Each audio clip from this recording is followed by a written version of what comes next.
Breaking news, operation Sindoor grand success అయింది. మరి ఈ సక్సెస్ వెనకాల అసలు ఎవరున్నారు? ఈ ఆపరేషన్ మొత్తం కూడా ఇంత సక్సెస్ అవడానికి రీజన్ ఎవరో కాదు, ఒక మహిళ. ఆ మహిళ పేరు సోఫియా ఖురేషీ. అసలు ఆమె ఎవరు? మన భారత సైన్యంలో ఆమె ఇవేవే విభాగంలో పనిచేస్తుంది. ఆమె ఇంత గ్రాండ్ సక్సెస్ అసలు ఎలా చేయగలిగింది? పైగా ఒక మహిళ ఇంత సక్సెస్ తీసుకొచ్చి ఇండియా దగ్గర పెట్టింది. ఆ మహిళ గురించి మనం ఖచ్చితంగా తెలుసుకునే ప్రయత్నం చేద్దాం. అలాగే దానికన్నా ముందు పహల్గామ్ అటాక్ లో ఏం జరిగింది ఆ రోజు మర్చిపోయారా? ఆ ఉగ్రవాదులు ఒక మహిళ భర్తను చంపేసి వెళ్ళి నీ మోడీకి చెప్పుకో, ఏం చేసుకుంటారా చేసుకోండి అంటూ కూడా ఆ పిచ్చి వాగుడు కూశారు ఆ పాకిస్తానీ పెంపుడు కుక్కలు. మరి ఈరోజు అలాంటి మహిళలతోటే ఇద్దరు మహిళల గురించి మనం మాట్లాడుకోవాలి. అందులో నేను ముందుగా సోఫియా ఖురేషీ గురించి చెప్పే ప్రయత్నం చేస్తాను. దానికి సంబంధించి పూర్తి వివరాలు ఇవ్వడానికి కూడా మా జర్నలిస్ట్ మహేష్ గారు లైన్లో ఉన్నారు. ఖురేషీ అసలు ఏం చేసింది? అసలు మామూలుగా కాదు. అసలు పాకిస్తాన్ ఉగ్ర సంస్థలకి రిటర్గా చెప్పాలంటే ఉచ్చపోయించింది ఈ మహిళ. భారత మహిళలు ఎక్కడ కూడా తగ్గరు అనే విధంగా ఈరోజు ఆపరేషన్ సింధూర్ని గ్రాండ్ సక్సెస్ చేసింది. ఆ మహిళ గురించి పూర్తి విషయాలన్నీ కూడా తెలుసుకునే ప్రయత్నం చేద్దాం. మహేష్ గారు చెప్పండి, ఆ మహిళ ఎవరు? ఆమె ఏ ప్రాంతానికి చెందినవారు? మన భారతదేశంలో ఆమె ఒక ఆపరేషన్ సింధూర్ ఇంత గ్రాండ్ సక్సెస్ అవ్వడానికి ఆమె మెయిన్ మూలం అంటూ కూడా చెప్పే ప్రయత్నం చేస్తున్నారు. జమ్మూ కాశ్మీర్ లో పహల్గామ్ లో ఉగ్రదాడికి బదులుగా భారత army, air force and navy, భారతదేశ బలగాలు సంయుక్తంగా ఈ ఆపరేషన్ సింధూర్ చేపట్టడం జరిగింది. అలానే పాకిస్తాన్ ఆక్రమిత పిఓకే కాశ్మీర్ ఇలా ఉగ్ర శిబిరాలపై మెరుపు దాడులు జరిపి సుమారు 30 మందికి పైగా మన సైన్యం వాళ్ళని హతమార్చడం జరిగింది. ఈ క్రమంలో దీనిపై నిర్వహించిన మీడియా సమావేశంలో భారత సైన్యంలో ఉన్నత స్థాయి మహిళా అధికారులు పాల్గొన్నారు. వీళ్ళలో కర్నల్ సోఫియా ఖురేషీ, ఆమె ఇండియన్ ఆర్మీకి సంబంధించిన అలానే వింగ్ కమాండర్ వ్యోమికా సింగ్, ఏమో ఎయిర్ ఫోర్స్ కి సంబంధించిన వీళ్ళిద్దరూ కలిసి సంయుక్తంగా ప్రెస్ కాన్ఫరెన్స్ లో మాట్లాడటం జరిగింది. దీంతో కర్నల్ సోఫియా ఖురేషీ ఎవరని అంత జోరుగా చర్చ సాగుతుంది.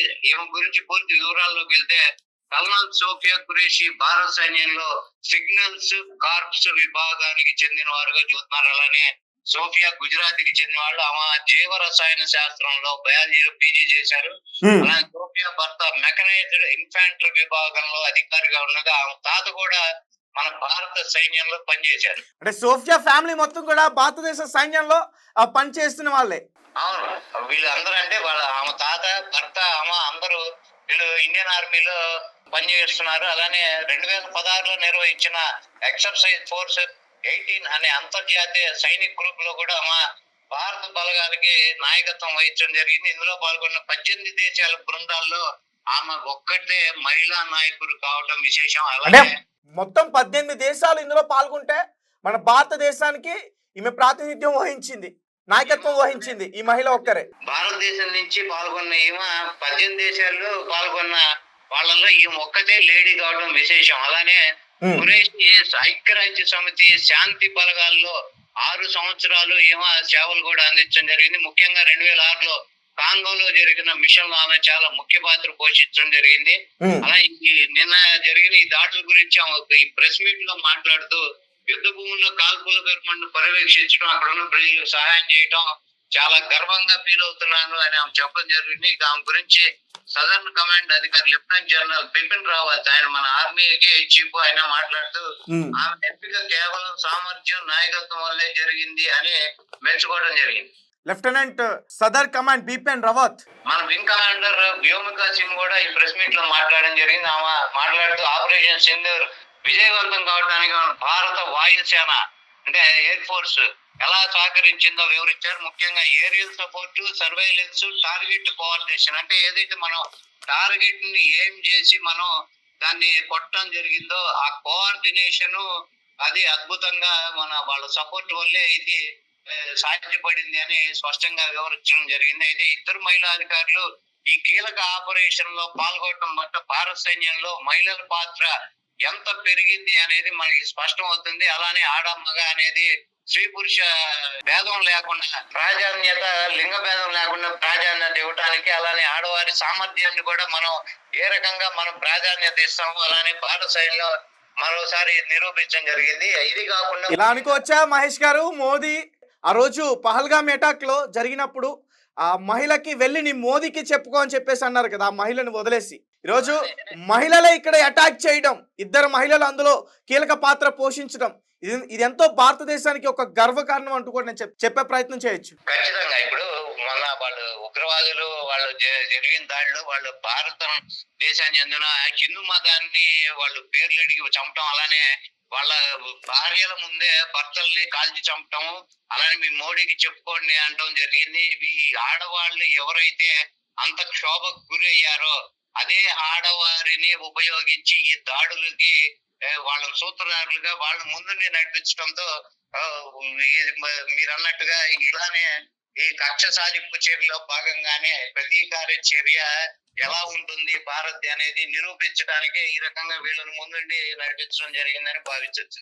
రైట్, నాకైతే చాలా సంతోషంగా ఉంది. ఈరోజు ఇద్దరు మహిళలు భారతదేశ యొక్క ప్రఖ్యాతన ఏంటో వాళ్ళు చూపించడం జరిగింది. ఈ ఆపరేషన్ సింధూరంలో ముందుండి నడిపించి వాళ్ళని అంతం చేశారు. సో నిజానికి ప్రతి ఒక్క భారతదేశ మహిళ కూడా చాలా గర్వంగా ఫీల్ అవుతుంది.